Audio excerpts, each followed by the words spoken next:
Good morning dear students. तो जो video मैंने बना के भेजा आई थिंक कि आप लोगों को पसंद आया होगा और जो मैंने समझाया है उसको आप अच्छे से समझ पाए होंगे। और वैसे मुझे इस बात से खुशी हुई कि उसको काफ़ी लोगों ने मोर देन 50 व्यूज़ उस पर लिखे हुए हैं, तो दैट मीन्स कि 50 लोगों से ज़्यादा उनको देखा है लोगों ने। तो उस हिसाब से और अच्छा लगा कि चलिए आप अगर देखते हैं वीडियोज़ को अच्छे से तो हमको भी और मेहनत करने का जो है वो प्रोत्साहन मिलेगा और अच्छे से अच्छा जो है वीडियो और प्रेजेंटेशन आपको बना कर देने की कोशिश करेंगे। तो लास्ट डे मैंने आपको जो है इश्यू ऑफ डिवेंचर्स के बारे में बताया था कि डिवेंचर जो है उसका मीनिंग क्या होता है। और आज में एक बहुत ही इम्पोर्टेंट इसका जो क्वेश्चन है जो रिसेंटली आया था एक आध साल में ही कि डिवेंचर्स के टाइप्स कौन कौन से होते हैं। तो ये 7 मार्क्स के अंदर आने वाला एक अच्छा क्वेश्चन हो सकता है इस लेसन के अंदर से। तो उसके बारे में आज मैं जो है आपको डिस्कस करूँगा। तो देखिए कि टाइप्स ऑफ डिवेंचर्स, इनका जो क्लासिफिकेशन ऑफ डिवेंचर जो किया गया है, तो फंडामेंटली डिवेंचर्स को बांटने में सबसे पहला वर्ड जो दिया है सुरक्षा की दृष्टि से, यानी कि on the basis of security point of view. तो सिक्योरिटी पॉइंट ऑफ व्यू के हिसाब से जो है डिवेंचर किस किस टाइप का होता है वो आपको इसमें बताया गया है। तो ये बिल्कुल ऐसा वर्ड नहीं है सिक्योरिटी या प्रतिभूति कि जो आप बिल्कुल जिससे जो है अनजान होगा, आपको पता ही नहीं कि प्रतिभूति या सिक्योरिटी क्या होती है।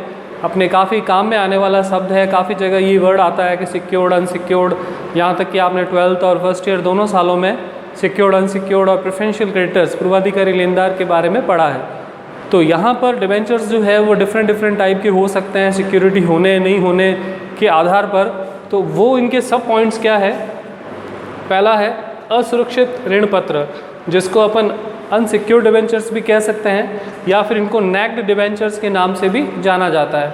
तो असुरक्षित का मतलब जैसे नाम से ही पता चल रहा है कि जिसके डिवेंचर्स को इशू करते समय कंपनी ना तो उनके पीछे किसी सिक्योरिटी को गिरवी रखेगी और ना ही उनको फ्लोटिंग चार्जेस भी देगी। तो मैंने आपको लास्ट वीडियो में बताया है और मैंने आपको पहले भी कहा है कि अगर आपको लास्ट वीडियोस की कुछ चीज़ें जो है आप भूल जाए तो जब चाहे आप उस वीडियो को वापस देखकर उसको रिफ्रेश करें, उसमें कोई इश्यू नहीं। तो उसमें मैंने आपको बताया था कि वर्ड जो होता है फ्लोटिंग चार्जेज और मॉर्गेज के अंदर थोड़ा डिफरेंस रहता है। कि मॉर्गेज का मतलब तो ये होता है कि आपने उसके ऊपर जो है फिक्स कर दिया है कि वो एसेट्स जो है आपने गिरवी रखी। तो मैंने यहाँ इसको क्लासीफाई भी कर रखा है कि आगे जाके जैसे मैं नेक्स्ट पॉइंट के अंदर मैंने इसको क्लासीफाई भी किया है कि जो सिक्योरिटी भी होती है वो भी दो तरह की होती है। एक तो होती है स्थिर प्रभार यानी फिक्स चार्ज, और एक होता है चल प्रभार यानी कि फ्लोटिंग चार्ज। तो ये सिक्योर्ड और अनसिक्योर्ड वाले दोनों पॉइंट्स एक साथ ही जो है मैं डिस्कस कर लेता हूँ, तो दोनों आपको एक साथ ही समझ में आ जाएंगे। तो अगर अपन ने एसेट्स के ऊपर फिक्स चार्ज यानी कि स्थिर चार्ज दिया है, मतलब कि जैसे मान लीजिए आप बैंक से लोन लेते हो मकान के लिए और अपना घर जो है बैंक में गिरवी रखते हो और बैंक आपको अगर पैसा देती है, तो अगर दुर्भाग्यवश अगर कोई व्यक्ति अपने लोन का पेमेंट नहीं कर पाता है तो बैंक खुद उस मकान को बेचकर अपना पैसा लेगी और जो बचा हुआ पैसा होगा वो आपको लौटा देगी। और अगर कम पड़ेगा तो वो कुछ और फर्दर प्रोसेस भी करेगी, लेकिन मोस्टली ऐसा होता नहीं क्योंकि लोन हमेशा जो एसेट्स की वैल्यू होती है उससे काफ़ी कम दिया जाता है। तो ज़्यादा बचे ऐसा कुछ पॉसिबल ही नहीं होता, क्योंकि जैसे मान लीजिए आपने 50 लाख का प्लॉट लिया है, उसके ऊपर अगर आप मकान बनाते हो 20, 25, 30 लाख का, तो उसकी वैल्यू जो होगी उसकी प्लॉट की वैल्यू से जो कंस्ट्रक्शन का लोन लिया है वो कम ही होगी और इस कारण से आपका जो है लोन बैंक जो है पूरी तरह से आसानी से वसूल कर पाती है। ये होता है सिक्योर्ड फिक्स चार्ज। और फ्लोटिंग चार्जेज यानी कि जो आपका दूसरा वर्ड है इसके अंदर चल प्रभार, ये काफ़ी आएगा, डिवेंचर में काफ़ी यूज़ होने वाला शब्द है। तो फ्लोटिंग चार्जेस का मतलब ये होता है कि इसके अंदर अगर बैंक खुद तो उस एसेट्स को बेच नहीं सकती, लेकिन जब भी आप उस एसेट्स को बेचोगे तो उस कंडीशन में बाकी लोगों को जो अनसिक्योर्ड क्रेडिटर्स है उनको पेमेंट करने से पहले आपको डिवेंचर्स का पेमेंट करना पड़ता है, उसको बोलते हैं अपन चल प्रभार फ्लोटिंग चार्जेस। तो ये डिफरेंस होता है। ये one of the finest question बन सकता है 2 नंबर के अंदर कि फिक्स चार्ज और फ्लोटिंग चार्ज के बीच में क्या डिफरेंस है, स्थिर प्रभार और चल प्रभार। देखिए एक बात बताता हूँ मैं कि हर चीज़ को हर वक्त लिखवाना इतना पॉसिबल नहीं होता है और काफ़ी बार ऐसा देखा जाता है कि जो चीज़ें कई बार डिस्कस करते हैं उसमें बताई जाती है और वो एग्ज़ाम में टीचर्स क्वेश्चन के रूप में पूछ लेते हैं, कई बार उसके बारे में बुक में भी इतना प्रॉपर नहीं लिखा होता है। तो आपको ये जो छोटे छोटे वर्ड्स बताते हैं, तो कॉर्पोरेट के अंदर मैंने आपको कल लास्ट वीडियो में भी बताया था कि उसके अंदर थ्योरी बहुत ज़्यादा आती है, तो आप थ्योरी को इसमें अच्छे से पढ़ें और काफ़ी लोगों को अगर प्रैक्टिकल में थोड़ी प्रॉब्लम रहती है तो उनके लिए तो ये बहुत ही अच्छा सब्जेक्ट है, बिकॉज इसमें अगर आप प्रैक्टिकल अगर कम भी करते हैं और थोड़ा अच्छा जो है थ्योरी तैयार कर लेते हैं और थोड़ा प्रैक्टिकल थोड़ा बहुत भी करके जाते हैं तो बहुत अच्छे मार्क्स इसमें लाए जा सकते हैं। इसमें ऐसा नहीं है कि you have to attend practical questions, तो थ्योरी इसके अंदर है और प्लस आपका जो कंपनी लॉ वाला जो सब्जेक्ट है वो इससे कोरिलेट करता हुआ है, तो उस थ्योरी का भी आपको एक अच्छा बेनिफिट इसमें मिलता है। तो इसीलिए मैं थ्योरी को इतना डिस्कस भी कर रहा हूँ जितना पॉसिबल हो पाएगा, कि जिससे आप थ्योरी क्वेश्चंस भी साथ साथ में तैयार कर पाएँ। तो अभी इसके अंदर जो अनसिक्योर्ड डिबेंचर और सिक्योर्ड डिबेंचर, देखिए दोनों एक साथ में बता देता हूँ। अनसिक्योर्ड का मतलब हुआ कि ऐसे डिबेंचर जिसके पीछे आपने कोई सिक्योरिटी नहीं रखी है, ना तो उसके पीछे कोई फिक्स चार्ज है और ना ही उसके पीछे कोई फ्लोटिंग चार्जेज है, तो ऐसे जो है डिबेंचर्स आपके अनसिक्योर्ड डिबेंचर्स कहलाते हैं। लेकिन अनसिक्योर्ड डिबेंचर हर कोई कंपनी जो है वो इशू नहीं कर सकती है, अगर उसकी अच्छी रेपुटेशन होती है तो ही लोग जो है उन डिबेंचर्स को खरीदते हैं। जस्ट लाइक अगर कोई भी व्यक्ति बैंक को जाके कहे कि भाई मुझे लोन दो और उसकी इनकम का कोई अच्छा सोर्स नहीं है, उसके पास कोई एसेट्स नहीं है, तो बैंक उसको लोन तब तक नहीं देगी जब तक कि वो सिक्योरिटी जमा ना कराए। लेकिन अगर आपकी रेपुटेशन अच्छी है, आपके अर्निंग सोर्स अच्छे हैं, फिक्स है, तो उस कंडीशन में बैंक खुद ही जो है आपको ऑफ़र करती है। अगर आप लोगों को पता हो तो आजकल ऑनलाइन का ज़माना है, जैसे तो क्रेडिट कार्ड के लिए खुद के चल के बैंक के फ़ोन आते हैं कि आप क्रेडिट कार्ड लीजिए, आपको 1 लाख की लिमिट मिलेगी। तो जो आपका स्कोर होता है इसके अंदर वो देखा जाता है, जो एक स्कोर का एक तरीका रहता है कि आप अपने लोन्स का पेमेंट जो है वो बराबर करते हैं या नहीं, तो उसकी बेसिस पर आपका एक स्कोर बनता है और उस स्कोर के आधार पर आपको तरह तरह के बैंक्स जो है loans, personal loan, credit card आदि देने की जो है वो उसके अंदर छूट देती है। तो वो चीज़ होने पर ही, अच्छी रेपुटेशन होने पर ही आपको बिना किसी सिक्योरिटी के लोन वहाँ से मिलता है। अदरवाइज़ तो आप भले बैंक से कुछ भी कहें, इस तरह से गारंटी दे देंगे, वो कर देंगे, उससे लोन आपको नहीं मिलता। तो ये आपका जो है अनसिक्योर्ड डिबेंचर तभी इशू कर सकते हैं। और सिक्योर्ड का वर्ड इसी के साथ ही आ गया कि ऐसे डिबेंचर जिसके पीछे आपने कोई एसेट गिरवी रखी है या फ्लोटिंग चार्जेस दिया है, तो उसको अपन जो है वो क्या कहते हैं, सिक्योर्ड क्रेडिटर्स। अब जैसे मैंने इतने सारे एग्जांपल्स भी बताए हैं, तो मोस्टली वो तब काम आते हैं जबकि क्वेश्चन बड़े नंबर पे आ जाए। जैसे मान लीजिए कि डेफिनेशन ऑफ डिबेंचर्स आ जाए, टाइप्स आ जाए डिबेंचर्स के और 15 मार्क्स में आए, तो वहाँ आप इस तरह के जो मैं एग्जांपल्स बता रहा हूँ तो वो आप लिखते हैं, तो टीचर्स को पता चलता है कि भाई आप काफ़ी सारी दूसरी तीसरी चीज़ें जो है बाकी जो जनरल नॉलेज की वो भी ध्यान रखते हैं और हर चीज़ को कोरिलेट कर पाते हैं चीज़ों से, तो उससे आपकी जो मार्किंग होगी वो और भी अच्छी होती है, बजाय कि खाली बुक की 2-3 लाइन आप रट के जाते हो और वो उस पॉइंट के अंदर लिखते हो, उसके बजाय उसको डिस्क्राइब करते हो अपने लेवल पर थोड़ा, तो वो और अच्छा थ्योरी के हिसाब से अच्छा माना जाएगा। अगला पॉइंट बढ़ते हैं हम इसके अंदर अभिलेख की दृष्टि से, यानी on recording point of view. Recording point of view का जो है डिस्क्रिप्शन जो है वो अलग अलग 2 पार्ट्स में वापस इसका किया है क्लासिफिकेशन। एक तो होता है पंजीकृत ऋण पत्र, रजिस्टर्ड डिबेंचर, और एक होता है वाहक ऋण पत्र यानी कि बियरर डिबेंचर्स। तो देखिए कि जो पहला वर्ड है इसके अंदर आपका पंजीकृत ऋण पत्र, रजिस्टर्ड डिबेंचर, तो ये रजिस्टर्ड वर्ड सुनकर आपको एक ही वर्ड जो है वो जहन में हमेशा आता है, रजिस्टर्ड मतलब रजिस्ट्री कराना। तो देखिए किसी भी चीज़ की जब अपन परचेज करते हैं, कोई एसेट्स को खरीदते हैं, तो वो तब तक हमारी नहीं मानी जाती है जब तक कि हम उसको रजिस्टर्ड ना कराएं, उसकी रजिस्ट्री अपने नाम से ना कराएं। जैसे मान लीजिए कि अगर आप कोई कार खरीदते हैं, कोई मकान खरीदते हैं, तो गवर्नमेंट के प्रोसेस से आपको उसका जो है रजिस्ट्रेशन कराना पड़ता है अपने नाम पर, जिसका चार्ज भी गवर्नमेंट काफ़ी लेती है, काफ़ी सारा पैसा आपकी गाड़ी की या घर की कॉस्ट का 8-9% तक जो है वो जाता है। और इसी वजह से हम कोई भी चीज़ जो परचेज करते हैं, जैसे बाइक और ख़रीदते हैं, तो अगर 1 लाख की बाइक है तो उसके अंदर RTO, इंश्योरेंस, रजिस्ट्रेशन ये सब लगते लगते वो जो है 1.25 लाख या उससे भी ज़्यादा तक वो पहुंच जाती है। तो रजिस्ट्रेशन कराने के बाद ही वो जो है एसेट्स आपकी होगी। और अगर कोई व्यक्ति दूसरे व्यक्ति को वापस आगे गाड़ी को बेचता है या घर को बेचता है, तो नेक्स्ट पर्सन को वापस जो है वो अपने नाम पर रजिस्टर्ड उसको करवाना पड़ता है, तब वो उसका एक्चुअल ऑनर माना जाता है। क्योंकि अगर आप अपना डॉक्यूमेंट अपने मकान या अपनी गाड़ी का कोई प्रूफ दें कि भाई ये मेरी है, तो बिना रजिस्ट्री के वो मान्य नहीं होता है। अब यहाँ रही बात डिबेंचर की, तो इसका क्या मीनिंग होता है वो बताता हूँ कि डिबेंचर्स जो होते हैं वो कंपनी के रजिस्टर्ड में जिस व्यक्ति के पास अभी पड़े हैं उसका नाम उस रजिस्टर्ड में लिखा होता है, और कंपनी जब भी इंटरेस्ट देती है तो उन्हीं डिबेंचर्स को देती है या डिबेंचर होल्डर्स को देती है जिनका नाम उसके अंदर लिखा होता है। तो उन डिवेंचर होल्डर्स को जो है इंटरेस्ट जो है वो भेजा जाता है। लेकिन जब भी कोई व्यक्ति अपने डिवेंचर्स को बेचेगा तो उसको कंपनी को बताना पड़ेगा कि भाई मैंने अपने डिवेंचर्स को सेल कर दिया, तो कंपनी जो वेंडर है उसका नाम हटाकर परचेजर का नाम उसके अंदर शामिल करेगी और इस तरीके से आपका नाम ट्रांसफ़र होगा। एंड देन आफ्टर आप जब भी इंटरेस्ट देगी तो कंपनी उस नए वाले व्यक्ति को देगी जिसने कि उसको परचेज किया है। तो काफ़ी सारी 5-7 लाइनें आप इस पॉइंट के अंदर आसानी से लिख सकते हैं। दूसरा होता है इसके अंदर वाहक ऋण पत्र यानी कि बेयरर डिवेंचर्स। तो देखिए इसका मैं पहले एग्जांपल बताता हूँ। वाहक यानी बेयरर का मतलब होता क्या है?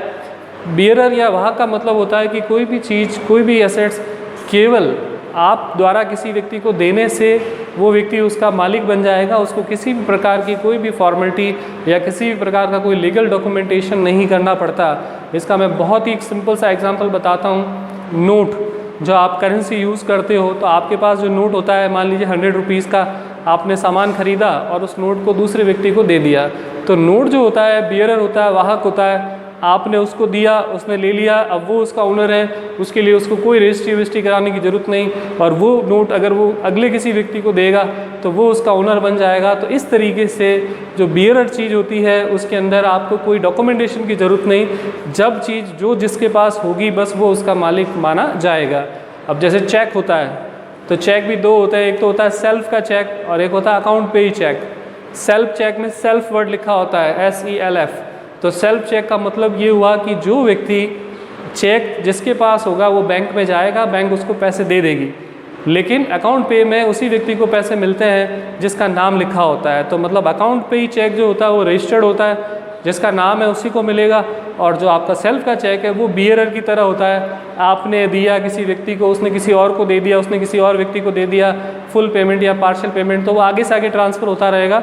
और जो भी व्यक्ति लास्ट बैंक में लेकर जाएगा, चाहे उसको भले रास्ते में भी मिला हो और वो ले जाके बैंक में देगा तो भी बैंक उसका पैसा जो है वो दे देगी। तो ये बेयरर वर्ड का जो है मतलब होता है। अब रही यहाँ पर कि डिबेंचर के हिसाब से बेयरर का मतलब क्या होता है, तो डिबेंचर के हिसाब से मतलब ये होता है कि कंपनी जो है इन डिबेंचर्स का कोई रजिस्ट्रेशन जो है वो नहीं करती।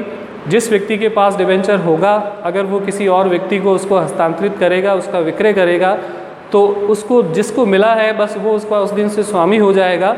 और रही इंटरेस्ट की बात, तो उसके अंदर जो डिबेंचर्स है उसमें कुछ कूपन्स लगे हुए होते हैं इंटरेस्ट के। तो जो व्यक्ति इंटरेस्ट के टाइम पर कूपन दिखाएगा या कूपन प्रेजेंट करेगा तो उस व्यक्ति को उसका इंटरेस्ट जो है वो मिल जाएगा। तो ये इसका जो है यहाँ पर बेयरर का मीनिंग होता है। नेक्स्ट क्लासिफिकेशन करते हैं अपन शोधन की दृष्टि से on redemption point of view. शोधन वर्ड जो है वो आपने लास्ट ईयर काफ़ी पढ़ा है डिटेल प्रेफरेंस शेयर के रिडम्पशन से, और मैंने आपको पहले भी बताया है प्रेफरेंस शेयर रिडम्पशन डिबेंचर्स के और मीनिंग के अंदर भी कि डिबेंचर्स जो है उनका रिडम्पशन कंपनी करती है या नहीं करती है, उसकी बेसिस पर इसको रिडीमेबल या इरिडीमेबल के तौर पर बांटा जाता है। तो पहला वर्ड इसके अंदर है कि शोधनीय ऋण पत्र। इसका मतलब ये होता है कि कंपनी अपने जीवन काल के अंदर अंदर इन डिबेंचर्स का वापस पेमेंट कर देगी। और आजकल तो कंपनी एक्ट 2013 के बाद कंपनी यही डिबेंचर्स जो है वो इशू कर पाती है। वो इरिडीमेबल वाले डिबेंचर्स को इशू करने की गवर्नमेंट अब परमिशन भी नहीं देती है। और इसका टाइम पीरियड आपको याद हो, लास्ट वीडियो में मैंने बताया था कि नॉर्मल कंपनी जो है वो 10 आवर्स में और इंफ्रास्ट्रक्चर कंपनी जो है वो 30 जो है ईयर्स के अंदर जो है आपकी क्या कर सकती है, इसका रिडम्पशन कर सकती है। तो मतलब 10 ईयर्स और 30 ईयर्स का जो एक पीरियड है वो इसके अंदर बनता है। उसके बाद अगला है इरिडीमेबल। तो इरिडीमेबल का मतलब ये होता है कि कंपनी अपनी लाइफ में इसका रिडम्पशन जनरली नहीं करती है। कंपनी का जब रिडम्पशन तभी करा जाता है जब कंपनी वाइंड अप होती है या उसका लिक्विडेशन होता है तब। लेकिन फिर भी अगर कंपनी चाहती है कि नहीं डिबेंचर्स का रिडम्पशन किया जाए ड्यूरिंग हिज लाइफ, तो कंपनी उसका रिडम्पशन कर भी सकती है। ऐसा कोई बाउंडेशन नहीं है कि कंपनी कभी भी उसका रिडम्पशन नहीं करेगी, कंपनी जब बंद होगी तब करेगी। हाँ, इरिडीमेबल है तो मोस्टली कंपनी की इच्छा है, अगर नहीं चाहे तो कंपनी उसका रिडम्पशन ना करे। लेकिन अगर कंपनी चाहती है कि भाई इनका रिडम्पशन कर दिया जाए तो कंपनी उसका रिडम्पशन कर भी सकती है। लेकिन एक शर्त ज़रूर है कि अगर कंपनी एक बार इन डिबेंचर्स का रिडम्पशन कर देगी तो उनको दोबारा फिर जो है इस तरह के इरिडीमेबल डिबेंचर्स इशू करने की कोई परमिशन वापस जो है वो नहीं मिलती, क्योंकि गवर्नमेंट ने 2013 एक्ट के बाद इस तरह की परमिशन देना बिल्कुल बंद कर दिया। अब देखिए इसके बाद अगला जो वर्ड है नेक्स्ट, प्राथमिकता की दृष्टि से, यानी on priority point of view. तो प्राथमिकता मतलब एक प्रेफरेंस आप कह सकते हो, सिंपल वर्ड में भी प्रेफरेंस आप देते हो किसको।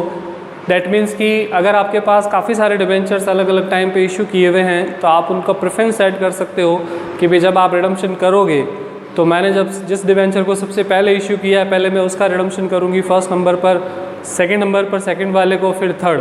तो दैट मीन्स कि जब भी रिडम्पशन किया जाएगा, जब भी उसका शोधन किया जाएगा तो आपने उनकी प्राथमिकता निश्चित कर रखी है, उनका क्रम कि प्रथम ये आएगा फर्स्ट नंबर पर, फिर द्वितीय सेकंड नंबर पर ये, तृतीय थर्ड नंबर पर ये। तो उसको अपन जो है वो प्राथमिकता के आधार पर on the basis of priority अपन उसको डिस्ट्रीब्यूट करते हैं। उसके बाद अगला वर्ड होता है परिवर्तनशीलता की दृष्टि से, on convertibility point of view. Convertibility point of view का मतलब ये होता है कि आप अपने डिबेंचर्स को कन्वर्ट कर पाएंगे कि नहीं कर पाएंगे शेयर्स के अंदर, तो उसके बारे में ये पॉइंट होता है। तो इसमें भी डिफरेंट पॉइंट होते हैं। पहला पॉइंट होता है कि पूर्णतः परिवर्तनशील ऋण पत्र, यानी कि फुल्ली कन्वर्टेबल डिबेंचर्स।